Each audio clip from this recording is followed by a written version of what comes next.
नाता नहीं तोड़ता, चाहे सुख हो या दुख हो। जो सच्चा भक्त होता है वो प्रभु से सुख दुख में नाता नहीं तोड़ता, नाता बनाए रखता है। कल ये पॉइंट हुआ था। आज 17 नंबर पॉइंट है, अहंकार ऐसा रोग है अगर लग जाए तो कई और रोग पैदा कर देता है। अहंकार ऐसा रोग है अगर लग जाए तो और कई रोग पैदा कर देता है। कैसे? इसका जवाब गुरु ने दिया है, जब आपके अंदर अहंकार आ जाता है तो आप अपने ही बेटे से बात नहीं करते। किसी भी विचार में अनबन हो गया, आपका कुछ विचार है, बेटे कोई विचार है, और आपका कहना नहीं माना, तो आप पता लगा हफ्तों महीनों बात ही नहीं करते उससे, नाराज जाते। इतना अहंकार, मैं बाप, मेरा कहना नहीं मान रहा है। पिता बन गए, अहंकार आ गया, और बेटा कहता हम तुमसे कम नहीं ना, तुम पुराने जमाने को मुंशीगिरी वाला काम किया है, हम कंप्यूटर वाला काम कर रहे हैं, हमारी बात सुनो। तो दो विचारों का मतभेद हो जाता है। तो अहंकार, एक अहंकार आया, अब इसके बाद में देखो कितना गंदगी पैदा हो रही है। अपने ही बेटे से हम नहीं बोल रहे हैं और उसका हम चाह रहे नुकसान हो जाए। अगर छुरी तरबूज पे गिरी या तरबूज छुरी पे गिरा, कटेगा कौन? खरबूजा तरबूज कटेगा, छुरी तो कटेगी नहीं। तो अगर बेटे को चोट लगी या तुमको चोट लगी, दुख तो तुम्ही को होगा। बेटा कितना भी नालायक है, उसको अहंकार में आप उस समय मदद नहीं करते जिससे मदद करना चाहिए या उसको बताना चाहिए, आपने नहीं बताया। परिणाम क्या हुआ? उसने कोई गलत रास्ता अख्तियार कर लिया। अब गलत रास्ता अख्तियार कर लिया तो उसका परिणाम तो पूरे घर को भोगना पड़ेगा। जाके किसी को उसने मार दिया, पीट दिया, तो तुम्हारे भाग गया, पकड़ा कौन जाएगा? अम्मा बाबू चलो जेल, उनकी तोड़ाई करेंगे। और फिर देखो दर्द कैसा होता है। जो लड़का लड़ भिड़ के गया और नाराज हो गया और जाके किसी का मर्डर कर दिया, वही बेटा जब पता लगता है पुलिस वाले हमारे मम्मी पापा को मार रहे हैं, तो आगे हाजिर हो जाता है। उसी से नाराज हो गया और फिर जब पता लगा कि मार रहे हमारे पिताजी को, मम्मी को, तो फिर वो हाजिर हो जाता, हमें मारो, इसको नहीं मारो, तो फिर खून बोलने लगता है ना। तो ये सब नौबत का आया है। इतना बवालबाजी क्यों हुआ? क्यों? अहंकारी व्यक्ति कभी झुकता नहीं है, और जो झुकता नहीं है तो कौन है? वो है मुर्दा। मुर्दा जो है, बोला अकड़ना तो मुर्दे की पहचान है। कोई व्यक्ति मर जाता है तो देखो कुछ ही देर बाद उसकी बॉडी अकड़ जाती है। इसीलिए आप देखो, जब किसी व्यक्ति का शरीर शांत होता है तो उसको तुरंत उसका दोनों पैर जोड़ के बांध देते हैं गट्ठी सुतली से। हाथ ऐसे लंबा रहता है तो जल्दी कमर बगल में करके उसको कर देते हैं। हाथ ऐसे लंबा है, अगर ऐसे हाथ है, और अगर किसी ने उसके हाथ को साइड में नहीं किया और अगर मरने के बाद कुछ घंटे ऐसे रह गया तो फिर ऐसे नहीं होगा, ऐसी अर्थी बाहर हाथ निकला रहेगा। तो जैसे कोई व्यक्ति मरता है, आप देखो घर वाले सबसे पहला काम करते हैं उसकी बॉडी को एकदम पहले बिल्कुल ठीक से, जिससे कि अर्थी में आ जाए, अर्थी बाहर न जाने पाए। बहुत से लोग अपना पैर टेढ़ा मेढ़ा कर लेते हैं, सोते समय मर जाते हैं, तो उनका पैर को सीधा करके उसमें सुतली बांधते हैं, दोनों अंगूठे में सीधा रहे। क्यों? अगर मान लो कोई टांग ऐसे ऊपर की है तो अर्थी कैसे बंधेगी? आप बताओ, वो टांग ऊपर की है, कहे बम्बू काट निकला भैया ही।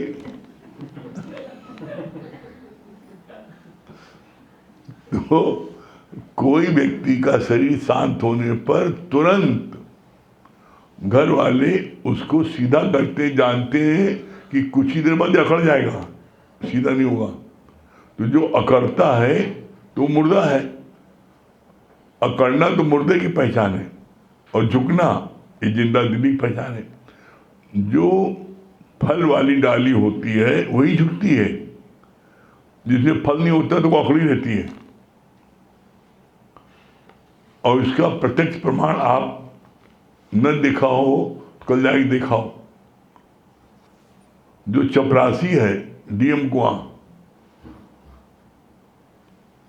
मिलने जाओ डीएम से, तो आपको ऐसा डांट, ठीक बैठिए, बाहर बैठिए, अभी साहब ऑफिस में काम कर रहे हैं।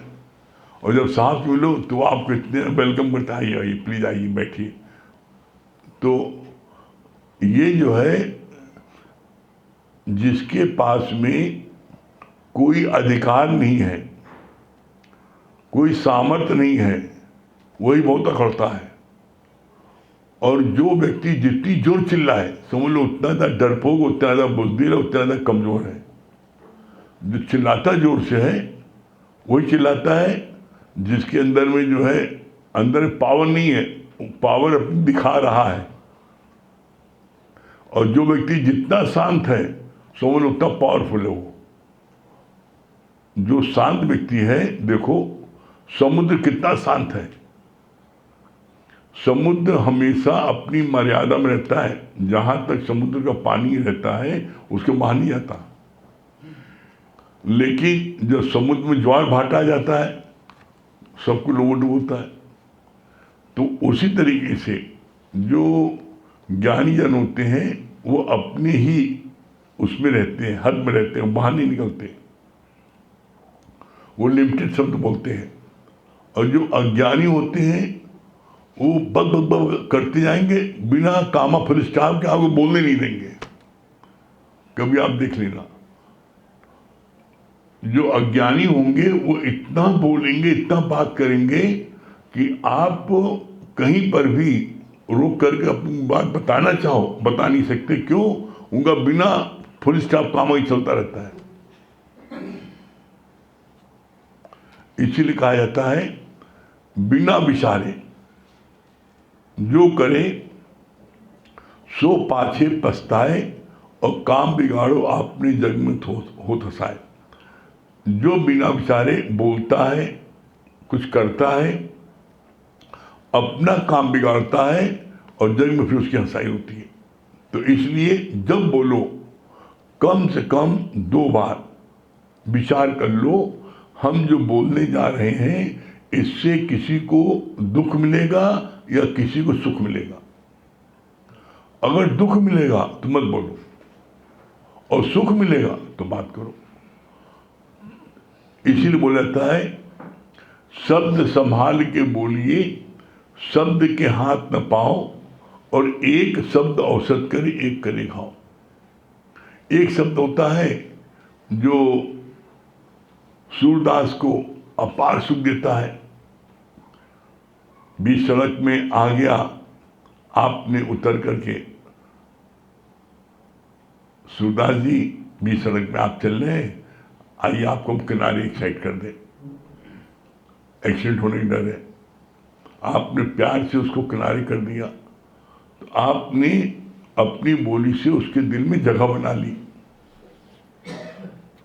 और एक व्यक्ति दूसरा जो है, उसने देखा जा रहा है स्कूटर से, ए अंधे हमरे आगे काहे मर रहे हो, और कहीं जाके मरो, हमारी गाड़ी आगे काहे मर रहे हो, हटो शौक से। उसने ऐसा बोला। तो अब उसके बारे में उस सूरदास के मन में क्या विचार आएगा? कभी उसके प्रति उसके मन में जगह बन पाएगी? कितना ये व्यक्ति इडियट है, कितना जाहिल है। भाई हम अंधे हैं तभी तो हम भी सड़क पर जो खड़े हैं, या हमको नहीं समझ में आ रहा है? तुम्हारे आंख होते हुए भी तुम जो है उसको ऐसे बोल रहे हो। कल को तुम अंधे नहीं हो सकते? अगर ये मन में विचार कर ले तो क्या ऐसे शब्द बोलेगा? हम थोड़ी हो सकते हैं, दुनिया हो सकती है। इसलिए कहा जाता है, कितनी सुंदर बात यहां भगवान ने क्लियर किया है। अहंकार ऐसा रोग है, अगर लग जाए तो कई और रोग पैदा हो जाती हैं, कई रोग पैदा हो जाते हैं। अब आपने अपने बच्चे के लिए गलत संकल्प किया ना, अपने बच्चे के लिए, अपने भाई के लिए गलत बातें सोची ना, किस लिए? सिर्फ अहंकार। आज घर घर क्यों आग लगी है? आप जाके देख लीजिए। घर में, किसी घर में अगर 4 भाई हैं, 2 भाई हैं और पूजा हो रही है, आज भी जैसे लोग पूजा करते हैं, जो लोग व्रत हैं, तो देखो उसी घर में वो अपनी अलग पूजा करते, अपनी अलग पूजा करता है। अब देखो कितनी मजे की बात है। हर चीज का दुगना खर्चा तुम्हारे अहंकार में। अगर एक ठाकुर जी, एक भगवान की तुमने पूजा किया है, तो एक जन ने माला मंगा लिया, प्रसाद मंगा लिया, सब निपट गया। अब 4 लोग, तो 4 माला आए, 4 प्रसाद आए, 4 गुना खर्चा हो। कितना नुकसान होता है। आप देख लो, घर घर में 4 भाई हैं और चारों को एक एक मुर्गी है बस।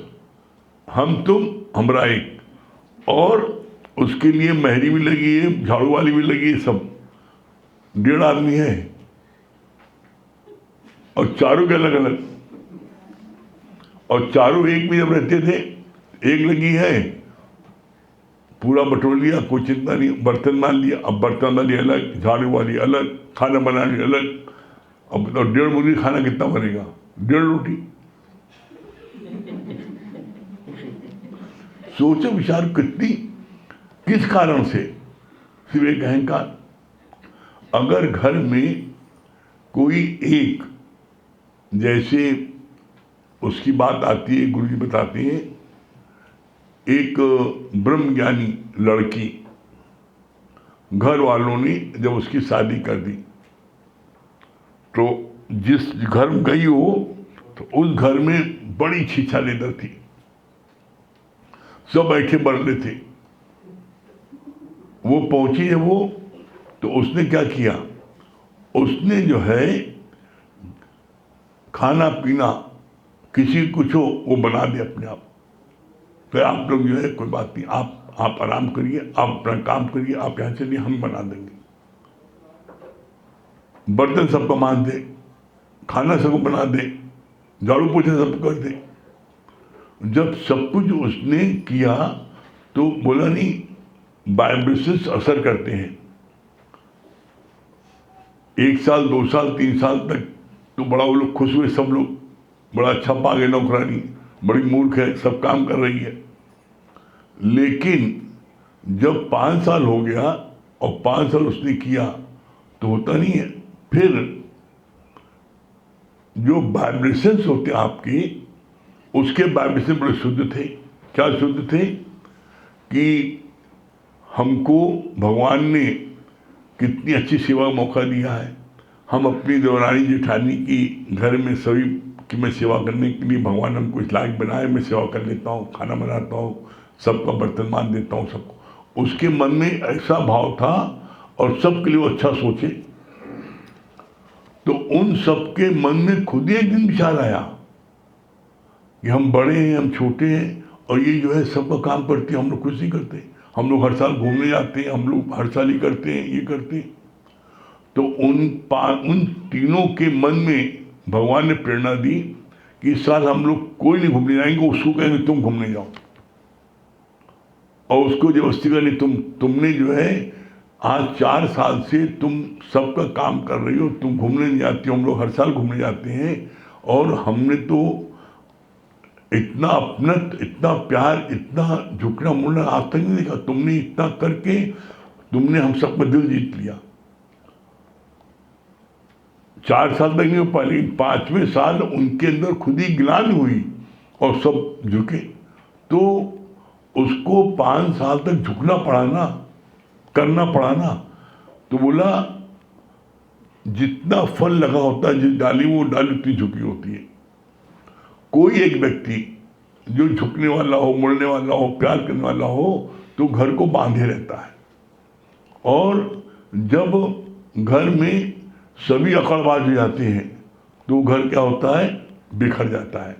और बिखर जाता है फिर क्या होता है, हर एक को कष्ट होता है। ऐसा नहीं ना, जब आप अकेले हैं, अब आप अकेले हैं तो हर काम में आपको ये अकेले निपटना भी है। कोई बात हो तो ऐसे में बोला एक उंगली में कोई ताकत नहीं ना, और 5 उंगली मिल जाए तो हथियार बन जाता है। तो इसलिए बोला मिल के, इसलिए गुरु बोलते ना मिलजुल के रहना। जीवन में कुछ भी हो जाए, विचारों में मतभेद हो सकता है, होना चाहिए। आपका मत है भगवान को हम ब्रह्म ज्ञान के द्वारा मुक्ति प्राप्त कर सकते हैं। किसी का विचार है हम पूजा पाठ के द्वारा कर सकते हैं, किसी का विचार है हम दान पुण्य के द्वारा कर सकते हैं। तो विचारों में मतभेद हो सकता है, लेकिन कभी मन में भेद नहीं लाओ। ये बड़ा दुष्ट है, ये बड़ा बेकार व्यक्ति है जब किसी के बारे में मन में विचार तुम्हारे गलत आ जाएगा। इसको बोलते हैं मनभेद, मतभेद, मनभेद। मतभेद होना अच्छी बात है। हर व्यक्ति अपनी बुद्धि के अनुसार किसी भी चीज को प्राप्त करने का अपनी बुद्धि के हिसाब से, कोई कहता व्यापार करेंगे, व्यापार बहुत बढ़िया है। कोई कहता नहीं मैं तो IAS अफसर बनूंगा, नहीं मैं तो डॉक्टर बनूंगा, मैं तो वकील बनूंगा, मैं इंजीनियर बनूंगा। हर व्यक्ति अपनी बुद्धि के अनुसार अपनी अपनी चॉइस करता है और वो बनता है। लेकिन जो मन भेद हो जाता है, मन का भेद, दुराव, वो गलत है। किसी से भी गलती हो सकती है। एक होता है इंटेंशली, आपका मर्म है किसी को सताना, और एक है आपसे भूल से हो गई, आपका मर्म नहीं है, तो वो जो है वो क्या है, वो माफ करने योग्य है। लेकिन जिसका मर्म है वो गलत है। और इसीलिए बोलते हैं किसी भी कर्म का मर्म तुम्हारे कर्म बनाता है। कर्म का मर्म तुम्हारा कर्म बनाता है। अगर मर्म तुम्हारा सही है तो कर्म नहीं बनाता।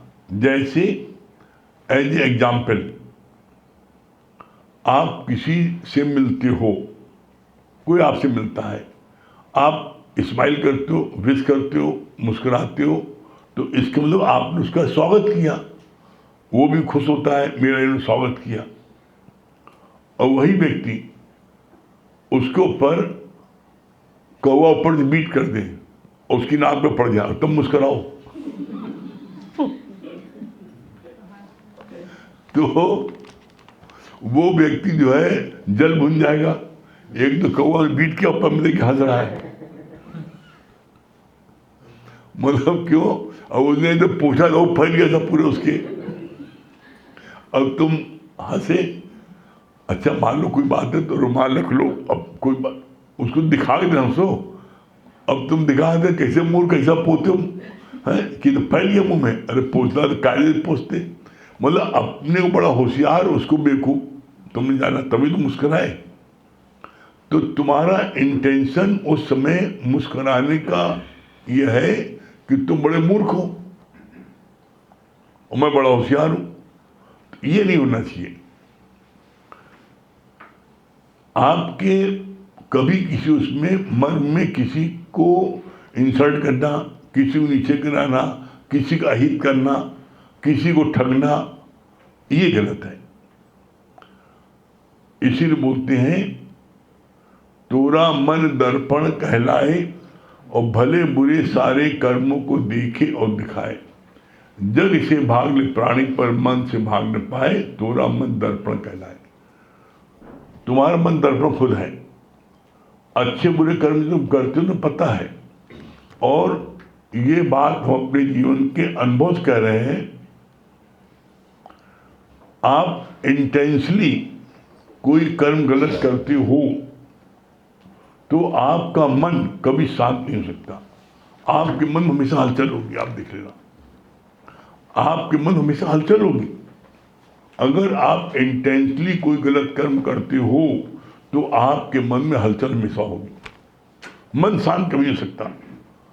और जब आप साफ दिल हो, किसी से कोई पंगा नहीं ले रहे हो, किसी को बेइज्जती नहीं कर रहे हो, सबको मान सम्मान दे रहे हो, सबसे प्यार कर रहे हो, तो आपका मन इतना शांत रहेगा, मन में किसी प्रकार की कोई हलचल नहीं होगी।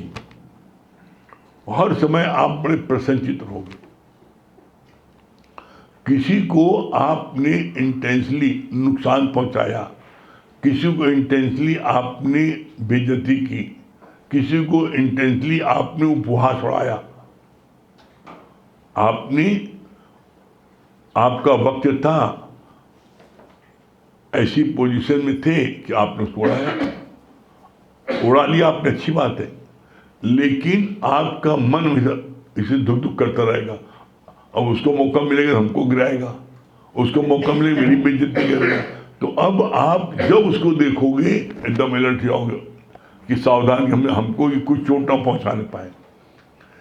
आपके अनकॉन्शियस माइंड में वो हमेशा भूत प्रेत बना घूमता रहेगा। सोते हुए भी आपको उसी ख्याल आएगा कि हमने उसकी बेइज्जती की है, हमने उसको नुकसान पहुंचाया है और उससे हमको अलर्ट रहना है। वो फलाने इलाके में तो समझ जाना। आप हर समय अंडर प्रेशर रहोगे। और अगर आपने कभी किसी को बुरा नहीं किया है, सबसे प्रेम किया है, तो आपका मन बड़ा प्रसन्नचित्त रहेगा। और कभी किसी के उसमें जो चेहरे पर जो आपकी जो सुकड़न आती है, जो उदासी आती है, वो तभी आती है जब आपने किसी को बिगाड़ा है। और अगर आपने किसी को नहीं बिगाड़ा है तो हमेशा प्रसन्नचित्त रहोगे। क्यों? क्योंकि हमको किसी से डर ही नहीं है, कोई मेरा बैरी नहीं है। इसीलिए कहा जाता है एक अहंकार जब निकल जाए तो सारे विकार खुद व खुद निकल जाते हैं। सबसे बड़ा ये जो पांचों विकार है, काम क्रोध लोभ मोह अहंकार, इन पांचों विकार में अहंकार कमांडर है। तो अहंकार को निकाल दोगे तो सारे विकार अपने आप निकल जाएंगे। लेकिन ये अहंकार हमारा किसी न किसी तरफ से फिर निकल जाता है। और ये अहंकार कम नहीं निकलेगा। सिर्फ एक उपाय है, जिस पल आप ये महसूस कर लोगे हम कुछ करने वाले नहीं हैं, जो कुछ भी हो रहा है वो परमात्मा की शक्ति के द्वारा हो रहा है। माध्यम परमात्मा ने हमको बनाया है। परमात्मा ने माध्यम हमको बनाया है। मेरे अंदर कोई शक्ति नहीं है जो मैं कुछ कर सकूं। और जब आप ऐसा फील करो मैं कुछ नहीं कर सकता हूं, सब भगवान की शक्ति जो होता है, तो आप किस बात का अहंकार करोगे? अहंकार आता ही तब है मैंने किया, मैं करूंगा, कोई दूसरा नहीं कर सकता।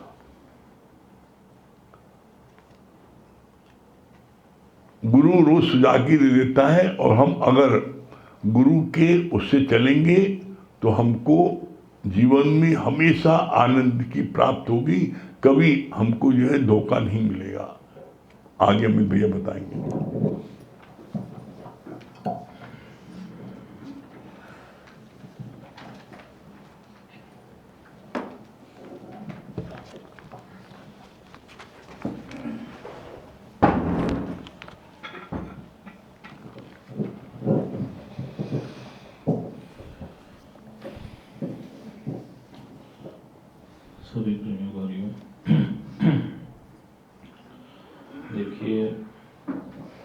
जैसे अभी बात मन की शांति पे चल रही थी, तो मन में यही भाव आ रहा था कि अशांति का सिर्फ एक कारण होता है, और वो क्या है? वो मन में छिपी हुई कोई ना कोई इच्छा है।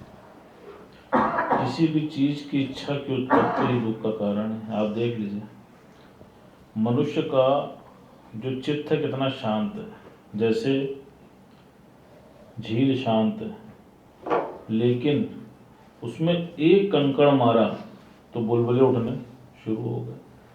कहाँ ठीक इसी प्रकार आपका भी चित्त शांत है, आप प्रसन्न चित्त अवस्था में हैं, लेकिन कोई एक इच्छा उत्पन्न हो गई, काश मेरा भी बंगला होता, मेरी भी गाड़ी होती। अब इच्छा उत्पन्न तो हो गई।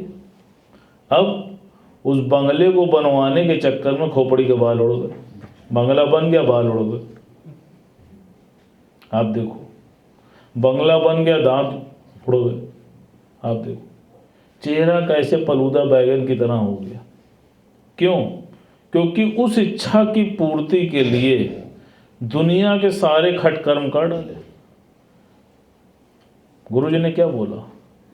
सूखी रोटी खा लेना, सूखी चटनी से रोटी खा लेना, लेकिन कभी भी बहुत लोभी मत बनना, किसी चीज की इच्छा पाल के मत बैठना। भगवान ने कहा ना, इच्छा है ये ऐसी भली, घुमाती है ये गली गली, और इच्छा से है मौत बली। आप देख लो, हम तो रोज जीवन में नज़ारा देखते हैं।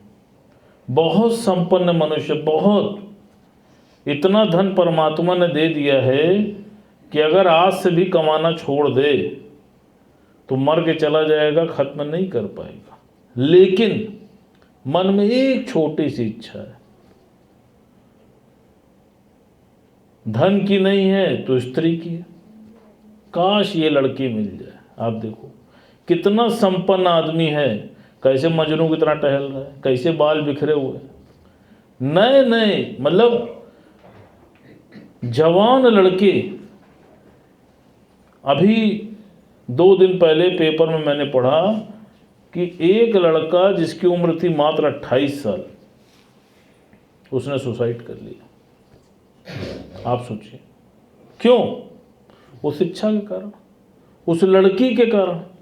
उसको उस लड़की में सुख दिख रहा था कि अगर ये मुझको नहीं मिली तो मेरे लिए सर्वत्र नष्ट हो गया। आप सोचो कितना घनघोर अज्ञान मनुष्य के अंदर भरा पड़ा है। आप कल्पना करके देखिए, गुरु ने कैसे तुमको इस तपते हुए संसार से बचा लिया। छोटी छोटी सी इच्छाओं के कारण मनुष्य अपने इस अनमोल जीवन को तबाह कर डाल रहा है। आप इमेजिन कर सकते हो? आप सोचो, सिर्फ इसलिए कि वो लड़की मुझे नहीं मिली, उसने अपनी जान गंवा दी। उसने इस मनुष्य योनि की बहुमूल्यता को नहीं समझा। आप कितने भाग्यशाली हो कि भगवान ने आपको आपके इस जीवन की वैल्यूज करा दी। जैसे किसी बच्चे के हाथ में 2000 के नोट आ जाए तो उसको तो उसकी वैल्यू नहीं पता ना, वो उस नोट को फाड़ भी देगा। लेकिन किसी समझदार के हाथ में नोट आएगी तो वो क्या करेगा? वो उसका सदुपयोग करेगा। कहा ठीक इसी प्रकार किसी को पता ही नहीं है कि मनुष्य योनि का ध्येय क्या है। भगवान ने यहां तक बोला, कहा कि ये जितने भी भोग हैं तुम हर योनि में भोग के आए हो, कौन सा नया कार्य इस योनि में कर रहे हो? सोच के तो देखो।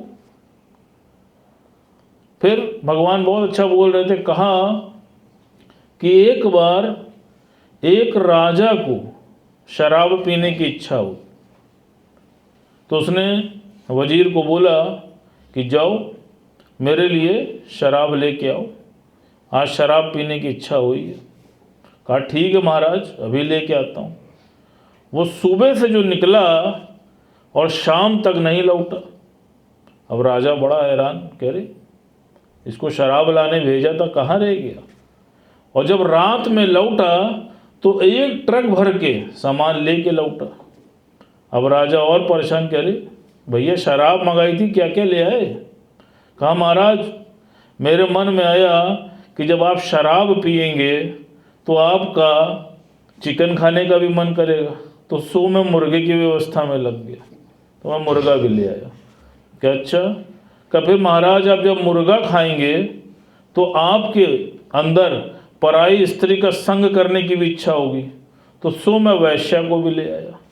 क्या अच्छा? कि अब जब वैश्या का संग करेंगे तो आपके शरीर में गंभीर रोग भी होंगे, तो उसके लिए मैं डॉक्टर को भी पकड़ लाया।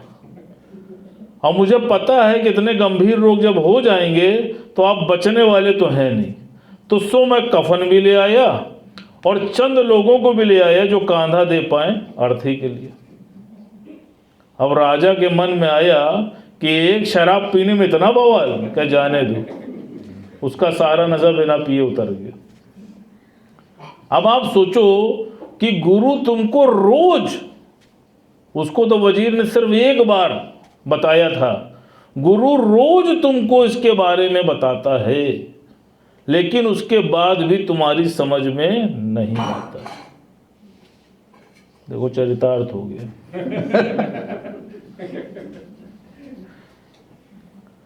आप सोचो, इसीलिए भगवान ने कहा कि देखो किसी भी चीज की इच्छा की उत्पत्ति ही दुख का कारण है, वरना आप देख लो कहीं कोई दुख है ही नहीं। और अगर आप इससे ज्यादा डेप्थ में जाओ तो आप ये भी मार करके देख लेना, इच्छा कौन करता है? इच्छा जीव करता है। और फिर वो जीव जिसको अपनी प्रारब्ध पर भरोसा नहीं होता। गुरुजी ने क्या बोला है? कहा पहले बनी प्रारब्ध पीछे बना शरीर। तो तुम्हारी प्रारब्ध तो पहले ही सुनिश्चित हो चुकी है, लेकिन चूंकि तुमको गुरु के ज्ञान पर यकीन नहीं है, तुमको गुरु पे यकीन नहीं है, तुमको खुद पे यकीन नहीं है, इसलिए तुम अपनी प्रारब्ध पर यकीन नहीं कर पाते। भगवान ने यहां तक बोला, कहा देखो मनुष्य की इच्छा, परमात्मा की इच्छा और तुम्हारी प्रारब्ध, जब ये तीनों मिल जाती है तभी किसी चीज की प्राप्ति हो पाती है। इसमें से कोई एक चीज भी कम हुई, मान लो तुम्हारी तो इच्छा है, तुम तो चाह रहे हो कि हमको ये बंगला मिल जाए, हमको ये प्रॉपर्टी मिल जाए, लेकिन परमात्मा की इच्छा नहीं है, क्या होता है? प्रॉपर्टी तो मिल गई लेकिन मुकदमे में फंस गए, पैसा भी चला गया और संपत्ति भी नहीं मिली। या कई बार देखा गया है कि बहुत से लोग परमात्मा से जिद करके संतान प्राप्ति कर लेते हैं, प्रभु उसके भाग्य में नहीं है, लेकिन जिद्दवश कि नहीं परमात्मा हमें दे दो, तो क्या होता है? पता लगा इनवैलिड हो गई, शरीर से स्वस्थ नहीं है, कोई उसका शरीर का भाग जो है पूर्ण है। अरे भगवान इससे अच्छा तो ना देते। आप देखो कहीं पर जहां पर सिर्फ तुम्हारी इच्छा है और परमात्मा की इच्छा नहीं है, आप देख लेना कि वो कार्य कभी सफल नहीं हो पाता।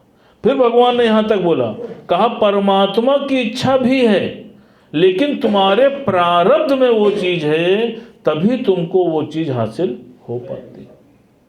तो अब जब तुम्हारे प्रारब्ध में है तो तुम मांग के क्यों हल्के होते हो, क्यों छोटे होते हो?